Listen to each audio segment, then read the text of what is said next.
समय सार परमागम आश्रव अधिकार गाथा नंबर 179-180। जय पुरुषेणाहारो गहदो पर्णमदिशो अनेयविहम मंश बसारुदरादि भावे उद्यग्विसंगतो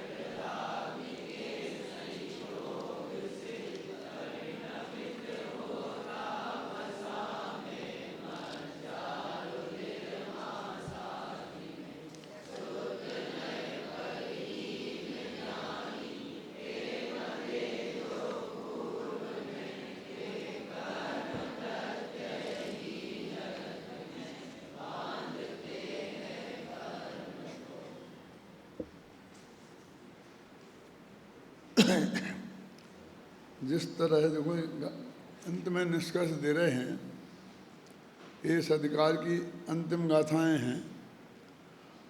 और अभी तक ये बताया था कि ज्ञानी अबंध क्यों है, कैसे है, उसे आश्रव और बंध क्यों नहीं है।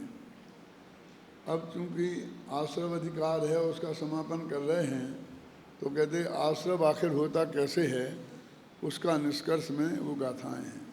और जो कहते हैं जैसे कोई व्यक्ति भोजन करता है तो भोजन पेट में जाता है और उदराग्नि के संयोग से, पेट में एक जठराग्नि होती है, उसके संयोग से वो मांस, खून, हड्डी जो जो बनना है, जो जो तत्व उसमें हैं, और जिससे शरीर के अंग को जिन जिन तत्वों की ज़रूरत है वो उन उन अंगों में, तत्वों में ऑटोमेटिक पहुंच जाता है।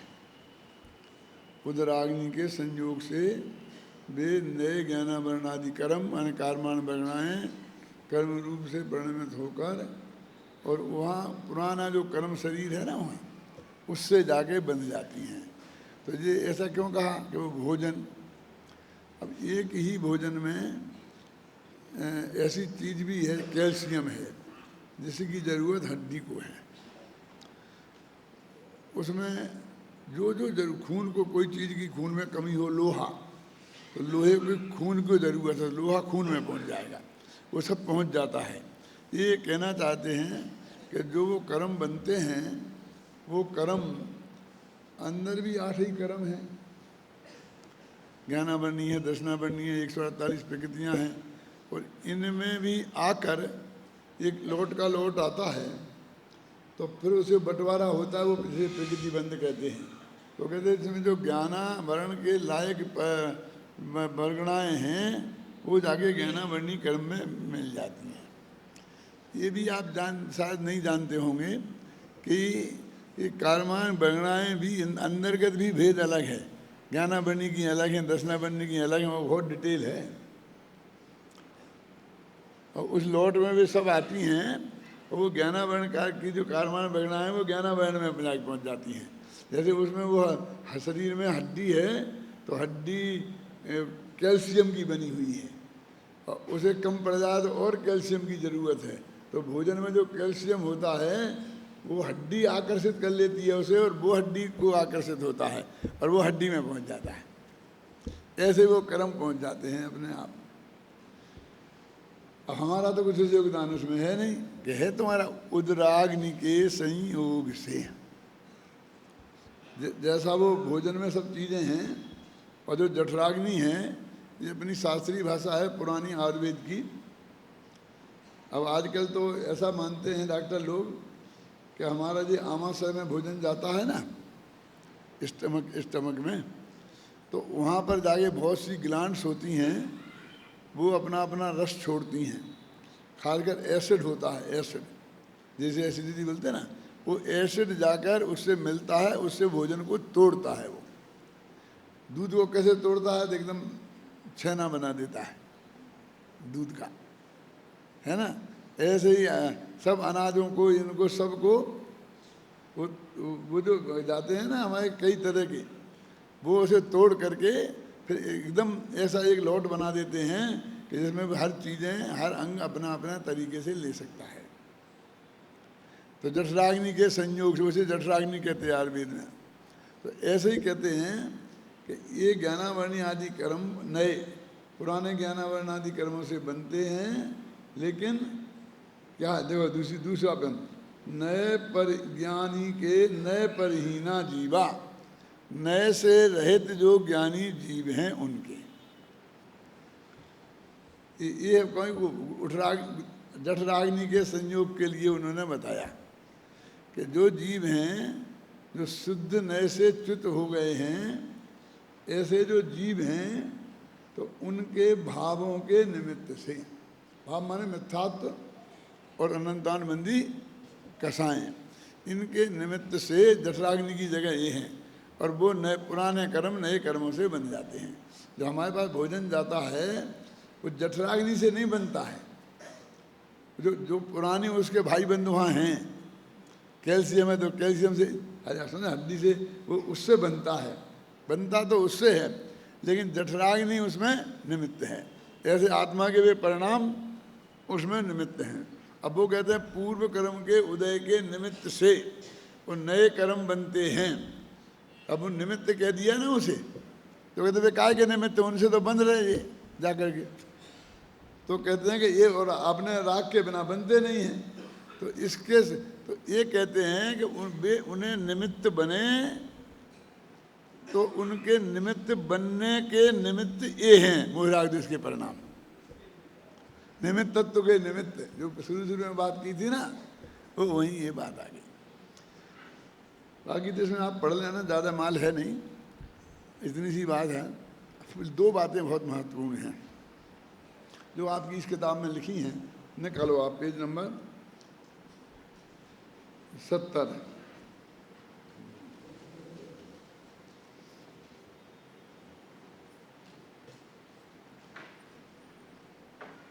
लिखा ना कि मिथ्यात्व से, इसका मतलब मिथ्यात्व की भूमिका में तो प्रश्न है यहाँ। इस गाथा में तो ऐसा लिखा है कि ज्ञानी जीवों के पूर्वबद्ध द्रव्य प्रत्यय उन्हें द्रव्य आश्रम अनेक प्रकार के कर्म बांधते हैं, यानी वो पुराने द्रव्य हैं उनका उदय नए कर्म बांधता है। क्लियर बात लिखी है। अब तुम जबरदस्ती आत्मा को बीच में लगा रहे हो, कह रहे हैं, है ना। और आप कह रहे हैं कि यह आत्मा मिथ्यात्व की भूमिका की बात है, अज्ञान अवस्था की बात है, इसका क्या कारण है? यानी आप ये मिथ्यात्व की बात क्यों कर रहे हो? हाँ, तो कर्म, पुराने कर्म नए कर्मों को बांधते हैं, झगड़ा खत्म। यद्यपि गाथा में राणिस्य पद पड़ा है, देखो अब गाथा में राणिस्य मैंने ज्ञानी के, अब तुम कह रहे मिथ्यात्व की मैंने अज्ञानी की बात है, तो ज्ञानी की बात है ना, तो अज्ञानी की बात नहीं है ना। लेकिन तथापि साथ में नए परहीना भी लिखा है। अब दिक्कत ये हो गई कि ज्ञानी तो नए से परहीन होता नहीं है, और ये नए हैं वो शुद्ध नए से परहीन है, शुद्ध नए की बात चल रही थी। तो ज्ञानी तो शुद्ध नए वाला होता है, और यहाँ तुमने नए, अज्ञानी के नए ही नहीं होते ना, नया भास होते हैं।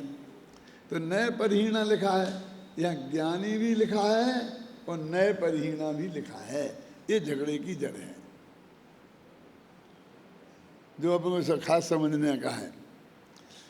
तो वो ये कह रहे हैं, अब यहाँ पर एक दिन मैंने बताया था कि ज्ञानी 3 तरह के होते हैं, याद है किसी को? हाथ उठाओ, बहुत कम उठ रहे।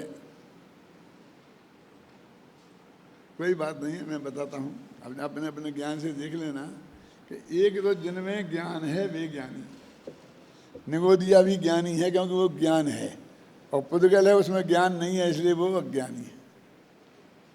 एक ज्ञानी तो जी, और दूसरा जिसे सम्यक दर्शन सम्यक ज्ञान है वो ज्ञानी है?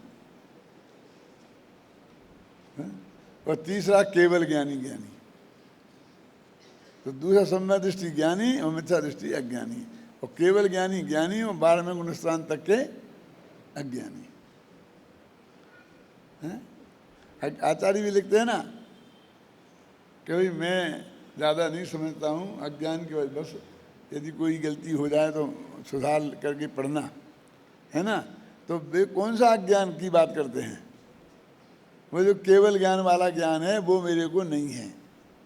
और मैं करुणानियोग की बातें लिख रहा हूँ शास्त्रों के आधार पर। अब कहीं ना कहीं गड़बड़ तो हो ही सकती है, वो उसकी बात करते हैं क्या? कि अभी तो अपना आता है तो अपने को अज्ञानी लिख रहा है, अज्ञानी लिख रहा है, अज्ञानी लिख रहा है, वो ये ज्ञान।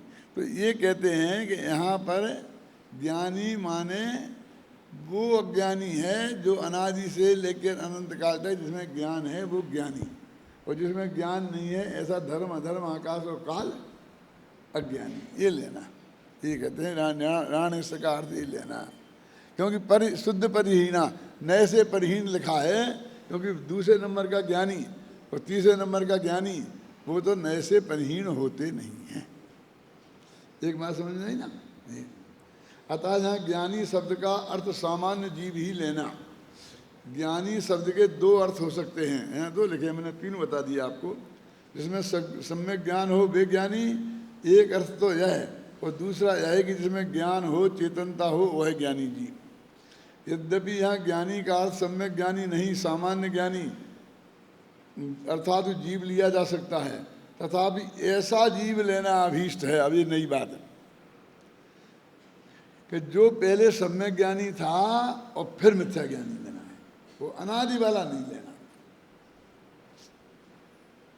क्यों छाबड़ा जी, क्यों? बोलना मत, बस मैं वैसे आपका ध्यान आकर्षित कर रहा हूँ।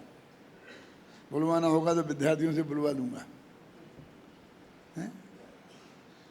ये वो क्यों लेना कि जो पहले ज्ञानी था और अब अज्ञानी हुआ है, ये इसमें से कहीं से निकलता है ना? गाथा में से निकलता है कहीं। शुद्ध नए से जो च्युत हुए हैं ना, ये लिखा। तो शुद्ध नए से मैंने पहले पहुंच गए थे पर वहां से गिरे, एक गिरने वाला जीव लेना। तो चढ़ा होगा वो तो गिरेगा ना।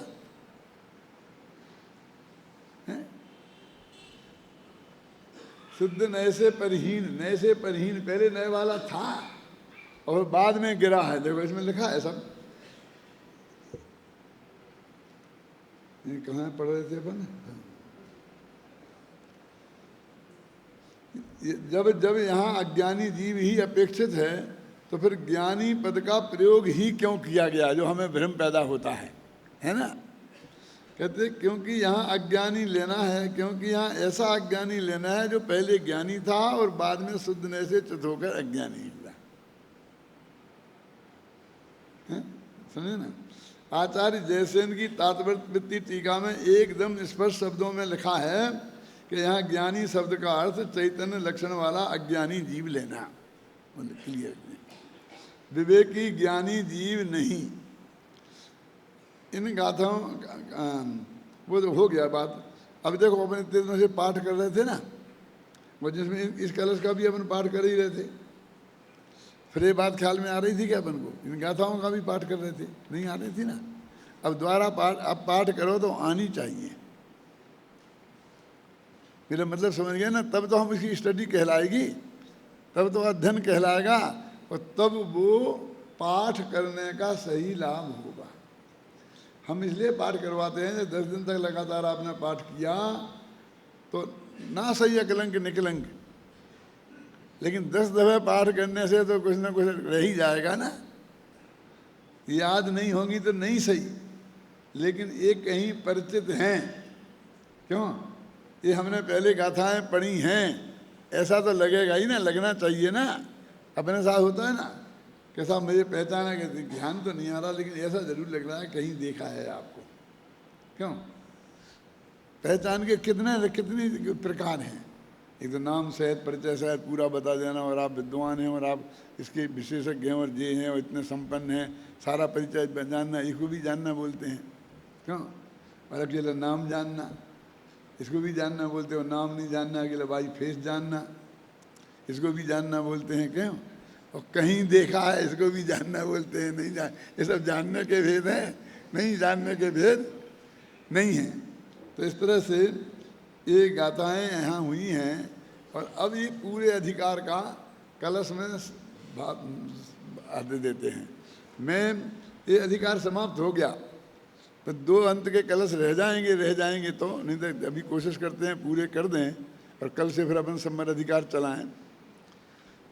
यदि वे वात्र तात्पर्यम हे सुतयो नहीं,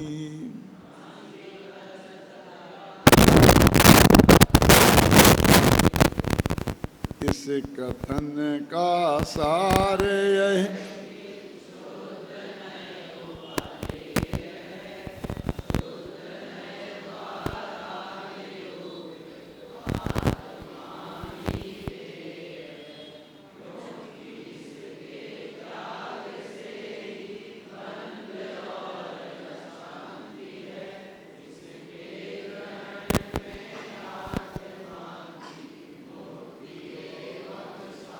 कितना स्पष्ट है बोलो। वो संस्कृत का छंद पढ़ो, उसका अर्थ गद्य में भी पढ़ लो और फिर पद्य को पढ़ो।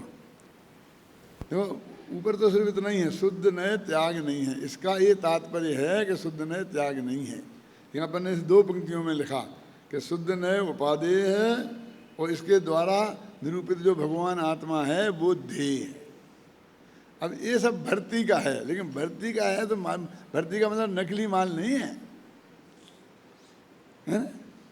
भर्ती में भी क्या डालना ये सवाल है ना। एक लाइन बची थी अपने पास संजीव, है? मूल छंद में वो बात नहीं है, ऊपर 2 लाइन का छंद है, अपन ने 4 लाइन का छंद चुना तो भर्ती तो उसमें आएगी। लेकिन जो शुद्ध नए त्यागने योग्य नहीं है, इसको इन 2 पंक्तियों में इतना कर दिया कि जिससे आपकी समझ में त्यागने योग्य नहीं है का अर्थ क्या है ना। इस कथन का सार है कि शुद्ध नए उपादेय है, आत्मा ही ध्येय। अब नीचे की पंक्ति, क्योंकि इसके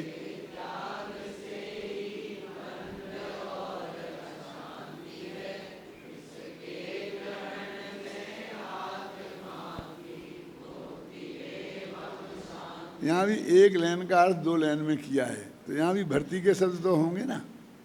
कौन सा शब्द भर्ती का है बताओ, सोचो, लगाओ फटाफट। देखो तुम संस्कृत वाले हो ना, मूल में देखो और इसमें देखो। जो संस्कृत नहीं जानते हैं वो हिंदी में जो अर्थ लिखा है ना गद्य में वो पढ़ो और इसे पढ़ो तो मालूम पड़ जाएगा उसमें क्या है। थोड़ी मेहनत करने चाहिए, सीखना चाहिए, है? हाँ, शांति और अशांति, शांति अशांति इसमें नहीं है ना। देखो इसमें क्या है, बंध और अबंध है। इसके त्याग से बंध है और अत्याग से अबंध है। ये है, इसमें शांति है और अशांति है नहीं है। तो अपन ने भर्ती के शब्दों में शांति और अशांति जोड़ी, ठीक है ना। इससे बढ़िया कुछ जोड़ा जा सकता है क्यों? तबीयत खिलती है ना इससे, क्यों? है? इस कथन का सार यह कि शुद्ध नए उपादेय है,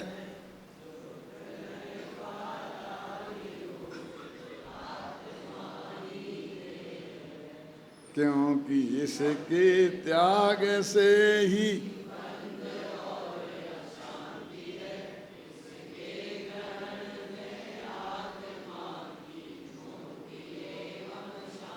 मुझे तो ये छंद इतने अच्छे लगते हैं कि जब ये आ जाते हैं तो आगे बढ़ने की इच्छा नहीं होती है। जब मैं यहाँ से कहीं बाहर जाता हूँ अपनी गाड़ी से, और गाड़ी से जाता भी इसी लोभ में हूँ कि हम यहाँ से शुरू करते हैं और गाड़ी चलती बाद में है स्मारक के बाउंड्री के बाहर, और पहले हमारी एक कैसेट शुरू हो जाती है। और जब बाउंड्री के अंदर वहाँ घुस जाते हैं जहाँ जाते हैं, उसके बाद ये बंद होती है। 1 सेकंड को भी हम बंद नहीं करते हैं। और कदाचित मैं कर भी दूं तो भाई तो किसी कीमत पर बंद नहीं करना दे, किसी कीमत पर। और सबसे पहले मैं कहता हूं कि समय सार कलश पर ध्यानवाद लगाओ, मुझे सबसे ज्यादा प्रिय है। इतना माल है इसमें, इतना माल है अमृतचंद का सीधा ख्याल में आई ना, कि उससे आपको बहुत आपकी उपयोग में निर्मलता होती है, और इसी वजह से ये छंद भी आपको याद रहते हैं। अब इसके अर्थ करने की जरूरत नहीं समझता हूँ। देखो नासीदास जी ने भी 2 ही लाइन से काम चलाया, लेकिन वो भी बहुत मार्मिक है। ये निचूर इस ग्रंथ को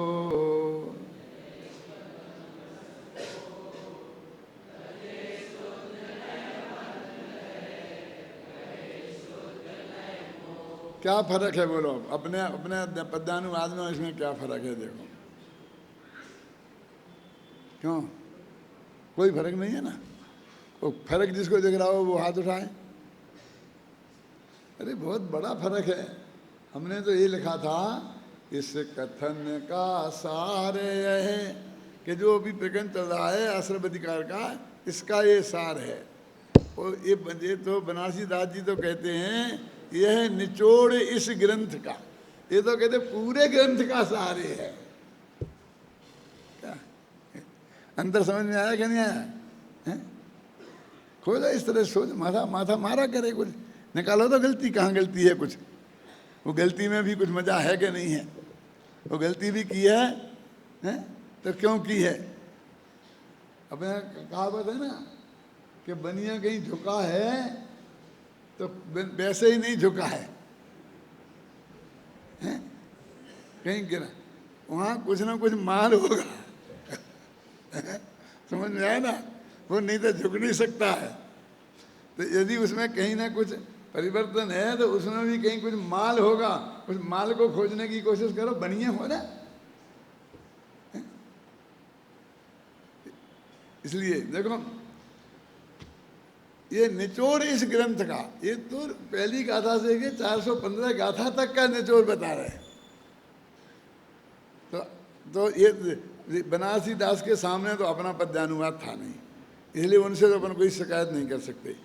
लेकिन अपने सामने तो बनारसी दास का ये पद्यानुवाद मौजूद था ना, क्यों? और यदि ये इतना अच्छा है और अपन को इतना अच्छा पसंद है तो अपन ने भी ये क्यों लिखा कि इस कथन का, वहाँ भी कुछ दिक्कत नहीं है। इस ग्रंथ का है सारे की शुद्ध नए उपाधि, मतलब वहाँ भी इस शब्दों में कोई ज़्यादा तकलीफ नहीं होती। कथन की जगह ग्रंथ लिखा जा सकता था बहुत आसानी से, मेरा मतलब ये है। क्यों नहीं लिखा? क्योंकि अपन आश्रम अधिकार के समापन का कलश है, इसलिए उसकी बात करना चाहते हैं। और बनारसी दास को तो मैंने पहले ही बता दिया कि वे तो क्या बोलते फ्रीलांसर है ना। वो तो कहाँ को गेंद मारना, कैसे मारना, वो ऐसी गेंद आए तो ऐसी मारना, ऐसी आए तो ऐसी मारना, ये साधारण उनका काम है। किनका? बॉलर, बैट्समैन का। और कुछ फ्रीलांसर होते हैं, कोई आए कैसी आए कहीं को भी मार दी। वो साधारण नहीं, मतलब मूर्ख नहीं होते। ख्याल में आई ना? वो तो कहीं भी जाएगी बाउंड्री पार करेगी। वो तो समय सार में ऐसे रम जाते थे। तो उन्होंने इसमें ये देखा इदमे वात तात्पर्यम, इदमे तात तात्पर्यम संस्कृत तो उन्होंने देखी नहीं। अभी उनका देखो पांडे राजमल जी की, तो आपको ख्याल में आएगा। सुमित जी बैठे हैं, फिर मैं एक विकल्प आया था, मैं आपको बता देता हूँ। अकेले में बताना चाहिए, फिर भी अभी फिर मिला, याद रही कि नहीं रही। इन्हें कहा था ना इसमें 6 का माल है, 6 ग्रंथ का माल है, हैं? किसी दूसरे ने कहा था, वीरेंद्र जी ने कहा था, वीरेंद्र जी चले गए। अच्छा। लेकिन मैं कहता हूँ 6 का नहीं 7 का है। 7वां कौन है?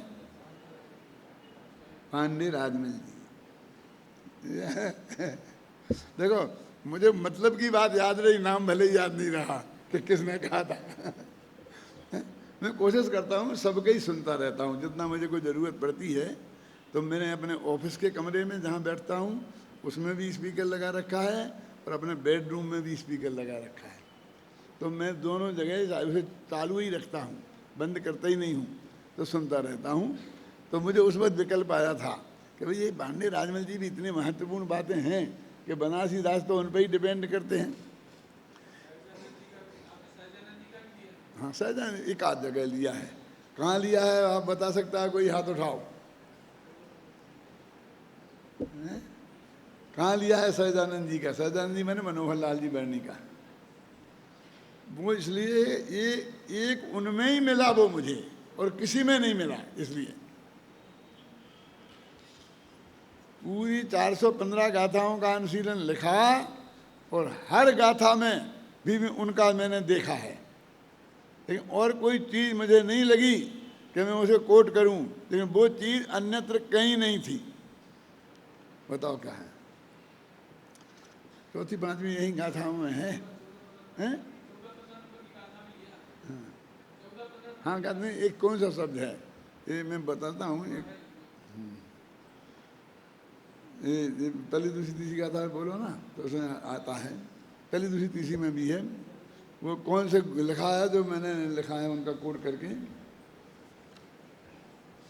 अभी मेरे दिमाग में अभी नहीं है।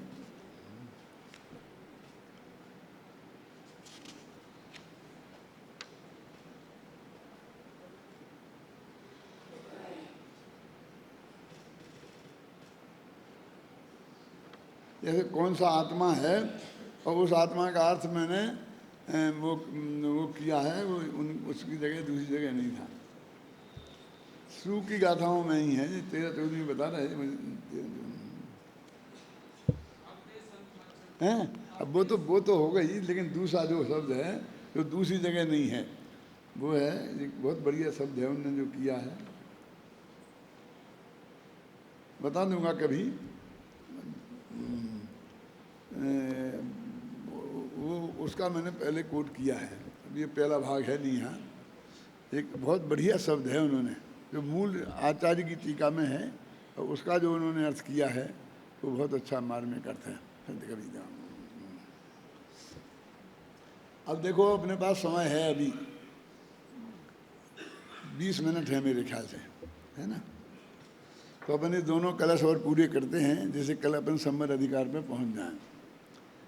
धीरोदार महिन में अनादि निधने बोधे निवाग्नम धृति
देखो वो जो शब्द है उसमें अंतिम शब्द है पुरुष।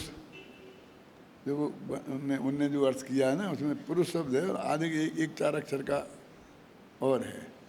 उनका बता रहा हूँ मनोहर लाल का। देखो ये तो अब यहाँ ये कौन सा ज्ञान है? धीर और उदार। धीर और उदार है महिमा जिसकी।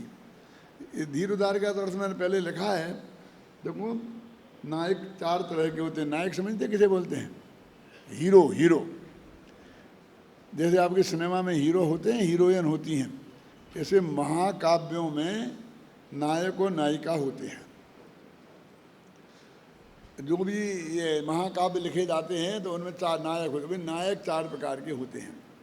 धीरोदात्त, धीरोधत्त, धीर ललित और धीर प्रशांत। क्या समझ में है ना? इन चारों में धीर शब्द तो लगा ही लगा है, और दूसरा अक्षर बदल गया। तो धीर का माने धैर्यशाली। धैर्यशाली माने सहन करने की क्षमता। वीर माने आक्रमण करने की क्षमता।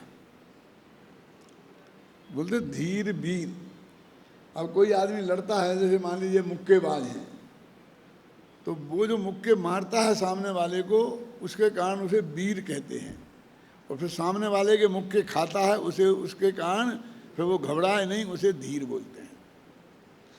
अब ये एक दफे वीरता कम हो तो चले, लेकिन धीरता के बिना लड़ाई में नहीं उतर सकता। क्यों? खड़ा कैसे रहेगा? अरे भाई ऐसा थोड़ी कि हम पीटेंगे, जिससे पीटेंगे वो सामने वाला भी तो आक्रमण करेगा ना। तो उसे बर्दाश्त करने की क्षमता का नाम है धीरता। इसका सबसे बढ़िया उदाहरण है पद्म पुराण में। क्या है? जंगल में राम और लक्ष्मण रहते थे, सीता जी रहती थी।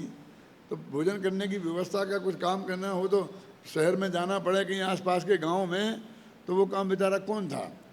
पीर भगवती भिस्तीकर, लक्ष्मण। तो उन्हें जाना पड़ता था सब व्यवस्था करने के लिए नगरों में। और वो वहाँ नगरों में जाते थे तो उपद्रवी तो थे ही, तो कुछ ना कुछ उपद्रव करके आते थे। और हर गांव में जाते थे, एक आध शादी करके आ जाते। पढ़ना है पद्म पुराण। एक गांव में गए तो वहाँ राज दरबार में पहुँचे।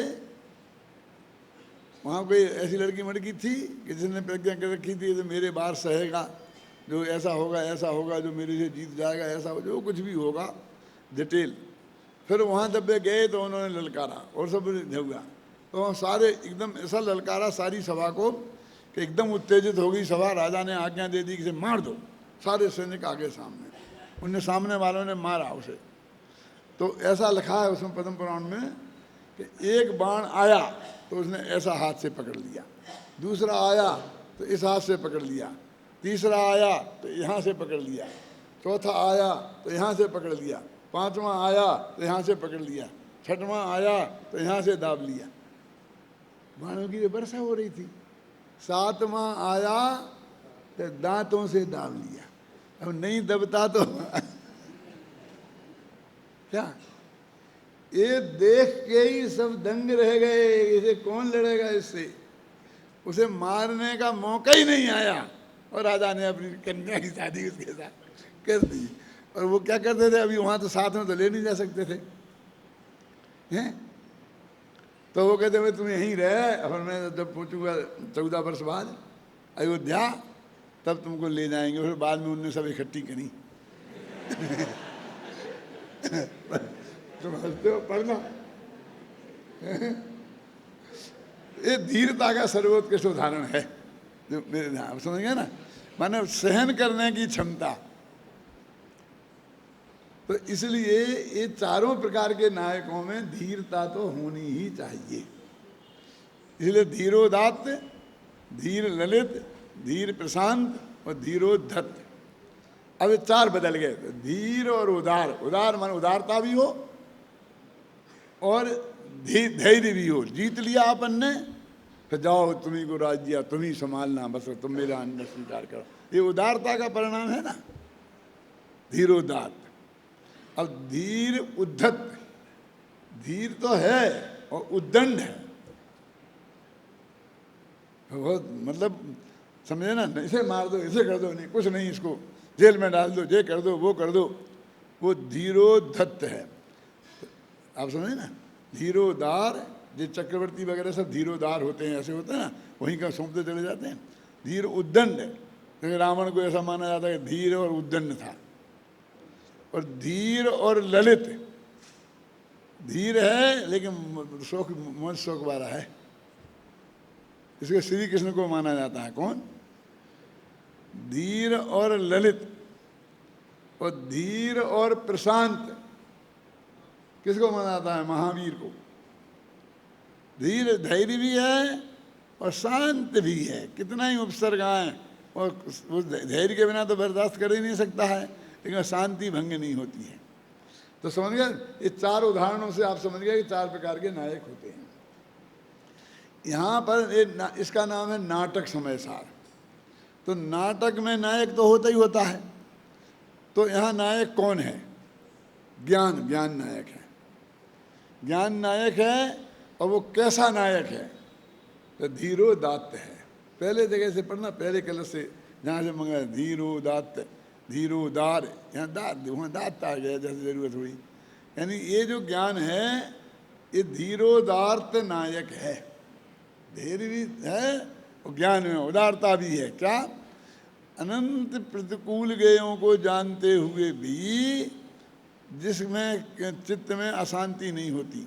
लाखों लोग हमें गालियां दे रहे हैं, भगवान महावीर के केवल ज्ञान में नहीं आता होगा? क्यों? हमें तो कोई महावीर को आज तक गाली देते देखा ही नहीं। अरे भाई, वे कहते जगत में एक देव दूसरे देव का करता नहीं है, और जगत कह रहा कि नहीं करता है करता है करता है, तो यही तो गाली है। और क्या गाली हो गई है? ये कह रहे कि एक नंबर का झूठा है, वो ऐसा नहीं कह रहे, समझ गए ना? लेकिन कोई चित्त में अशांति नहीं है, उसे कोई घबराहट नहीं है, कहने दो। कोई कोशिश नहीं है कि भाई कल से मत कहना, आज तो माफ कर देता हूं,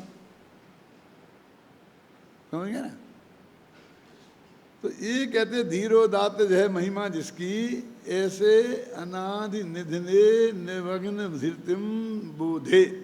अब ये बोध जो शब्द है ज्ञान, अब इसमें हर जगह बड़ी तकलीफ है कि कैसा ज्ञान कैसा ज्ञान।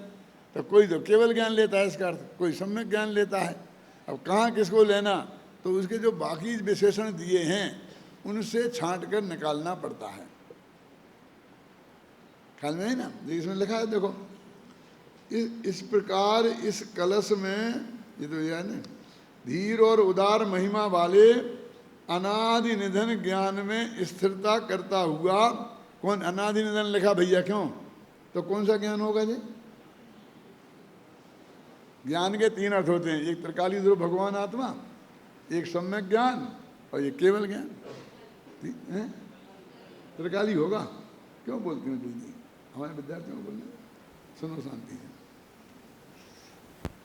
पूरा पढ़ा नहीं इसलिए बहन को ऐसा लग गया, क्यों? इसलिए तो मैंने ये पूछा। देखो पढ़ो, अभी इसी में लगा, धीर और उदार महिमा वाले अनादि निधन ज्ञान में स्थिरता करता हुआ ज्ञान। तो कौन अनादि का हुआ? कि वो पर्याय वाला ज्ञान हुआ, सम्यक ज्ञान हुआ। देखो वो अनादि निधन ज्ञान में तो स्थिरता कर रहा, वो अनादि निधन नहीं है। क्या क्या कमल जी, समझ में आ गया क्या नहीं? देखो इसलिए मैं ये अर्थ पढ़ के सुना रहा हूं।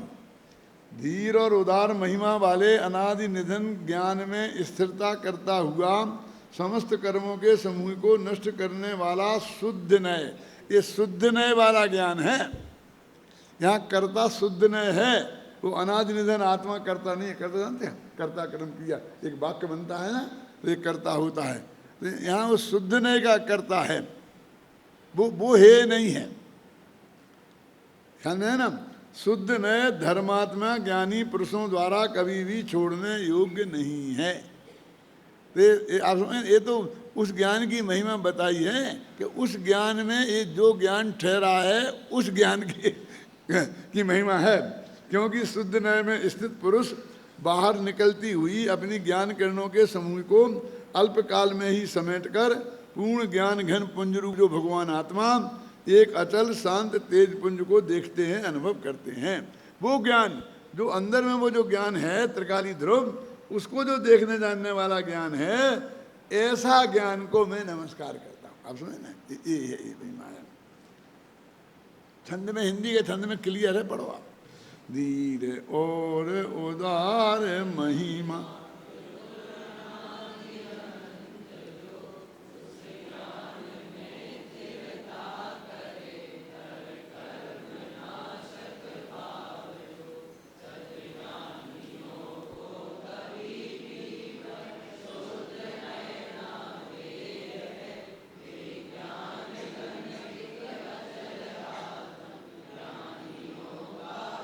वो तो गए हैं ज्ञानियों का। आ गया ना ऊपर समझ में? क्लियर आ गया बहन?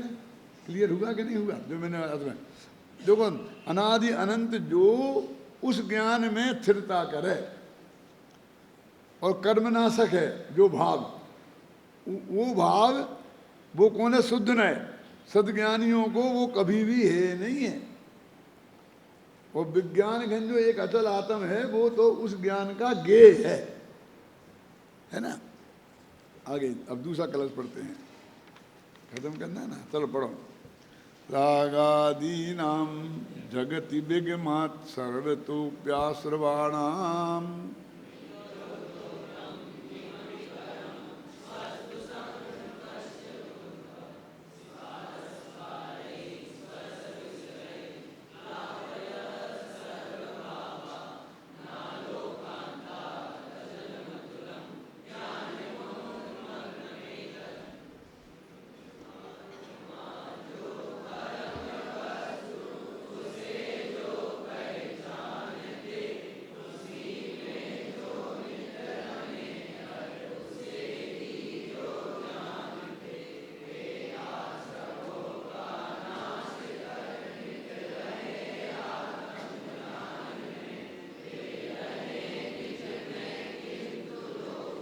लोक उन्हें रोजाना पढ़ते हो ना, वे रहें निज में किंतु लोका लोक उनके ज्ञान।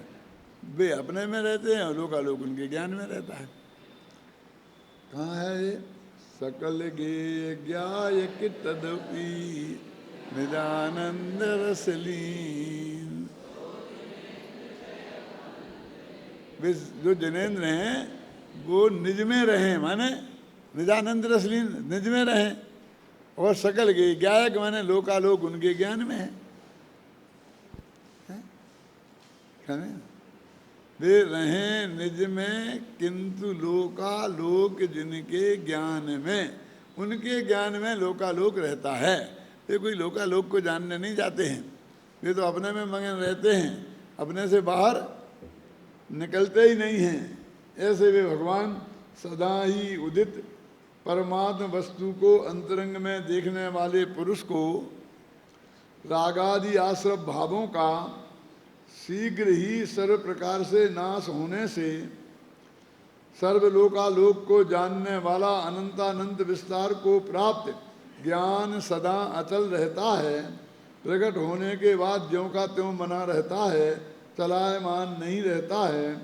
उसके समान अन्य कोई ना होने से ज्ञान को अतुल कहा जाता है। देखो फिर इसमें हम वो त्रिकाली ध्रुव ले जाएंगे। यहाँ एक केवल ज्ञान की महिमा है, मोह शुद्धने वाले वो सम्यक ज्ञान की महिमा थी, और यहाँ एक केवल ज्ञान की महिमा है। क्या लिखा ना कि लोकालोक को जानने वाला जो ज्ञान है वो अचल रहता। अचल क्यों कहा? अचल विशेषण तो हम त्रिकाली ध्रुव को लगाते हैं। तो वो कहते हैं कि अनंत काल तक ऐसा ही रहेगा, बदल करके फिर अल्प ज्ञान रूप नहीं होगा। पर इस दृष्टि से उसे अचल कहा है। क्या वैसे तो वो केवल ज्ञान भी एक एक समय में बदलता है। तो एक समय पहले का केवल ज्ञान दूसरे समय नहीं रहता है, क्योंकि वो पर्याय है ना, तो पर्याय का स्वभाव तो नष्ट होना है, और दूसरे समय में नया केवल ज्ञान पैदा होता है। मैं इसे ऐसा कहता हूँ कि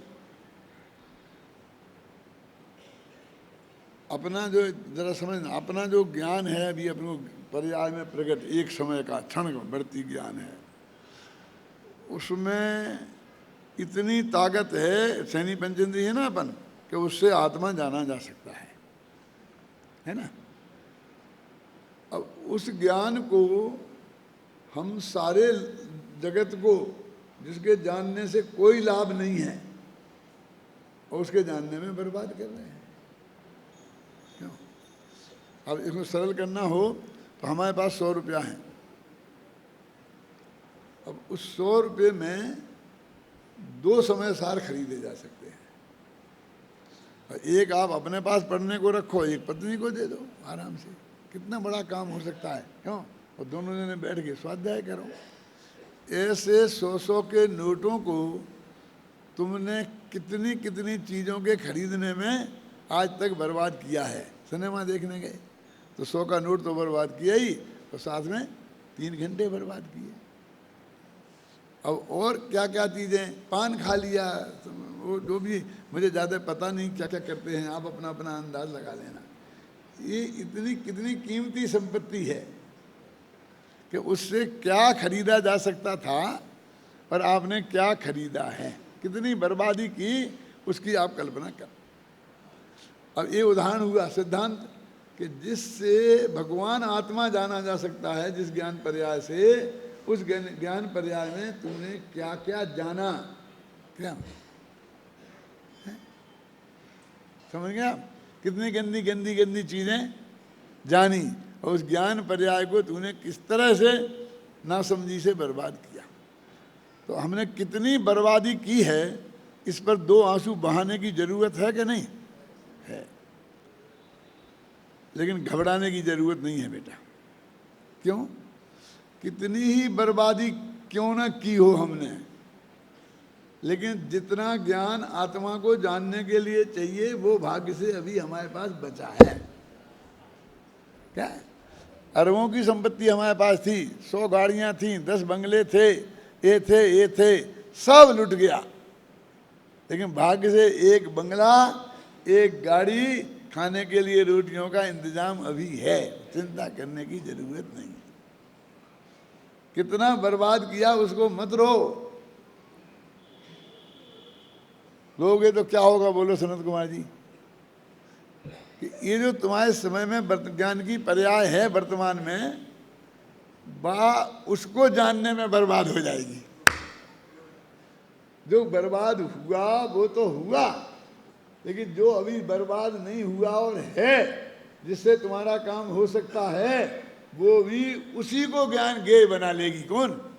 जो बर्बाद हो गया है नरेंद्र जी, वो उसे जानने में बर्बाद हो रही है। बोलो कौन सी बर्बादी खतरनाक है?